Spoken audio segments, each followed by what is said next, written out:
এক বিশ্ববিখ্যাত ব্যাককল এক পণ্ডিতের কাছে গিয়া হইতেছে, কই পণ্ডিত, আমি তো চারদিক দেখালি মায়ের খাইতেছি, আমার জায়গা সম্পত্তি যা আছিল সব শেষ, আর মানুষে আমারে কিলে তাফরায় রাখতেছে না। এখন আমি তোমার কাছে জানতাম চাই যে আমি আমার বুদ্ধি হইব কোন দিন, আমি সমাজের সাথে ভালো হইয়া তাল মিলে কোন দিন থেকে চলতাম পারবো।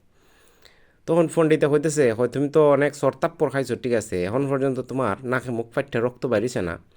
যেদিন তোমার নাক মুখ ফাইটে রক্ত বাড়িব, এদিন তোমার এমন একটা বুদ্ধি হইব, এরপরে তোমার সাথে আর কেউ পাঙ্গা দিয়ে আর পারত না।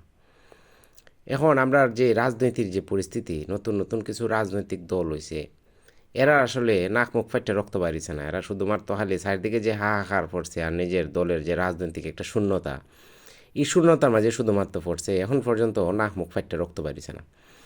নাক মুখ ফাইটে রক্ত বাড়িছিল আপনার ওই যে মুফতি ফজল করিম সাহেবের। উনি একবার আওয়ামী লীগের সাথে নির্বাচনে পাঙ্গা নিতে গিয়া ওনারা যখন মায়েরা দাঁত সহ ভাঙ্গিয়া ফেলাইল, এবং আরেকজন এসে কইল যে উনি কি ইন্তেকাল করছেন, এই বিষয় নিয়ে সারা বাংলাদেশের তুলপার।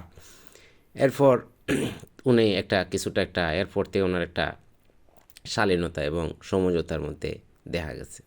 এর আগ পর্যন্ত ওনার বুদ্ধ হইছে না, উনি সারা দেশে সমালোচিত হওয়ার পরও আগেও পরেও উনি ওনারে সংশোধন করে নাই। এখন ওনার এদিকে আমার প্রচণ্ড একটা শিক্ষা হয়েছে। আমি হয়েছি যে বাবা, আমি এই দলের সাথে আমি নাই, যে দলে আমার নাক মুখ ফাটাইয়া দিব এই দল আমার দরকার নাই। আমার দরকার একটা যে দল আমার মতো একটা দল আমার খুঁজে নিতে হবে।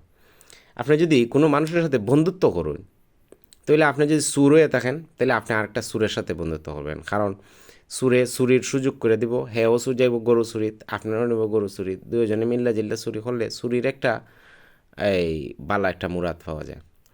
যারা লুচ্চামি করে, এরা সাথে যদি কোনো বালা মানুষের বন্ধুত্ব করে, তাহলে লুচ্চা যে সময় দরা খাইব, তাহলে আপনার ওই যে বালা মানুষটার সাথে আসিল, এ যখন দরা খাইব হয়ে দিব যে আমার সাথে তো অমুক আসিল, তখন মানুষ অমুক খেলে সাথে থাকতো হেরে দূরে ফিটো, যেটা বালা আসিল উঠে ফিটে খাইব, লুচ্চার হবে তো লুচ্চা হয়ে ছেড়ে দো, এ বালা হয়ে যাব, বাচ্চা যাবে।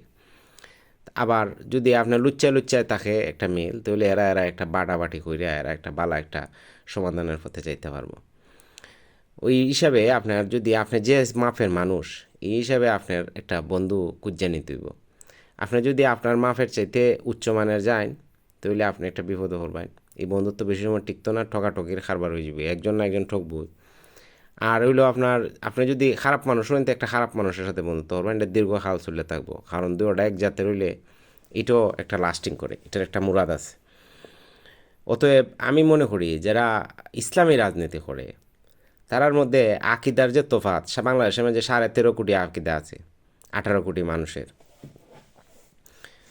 এই হিসাবে আপনারা আকিদার মিল তুকাইলে কোনো দিন সম্ভব না।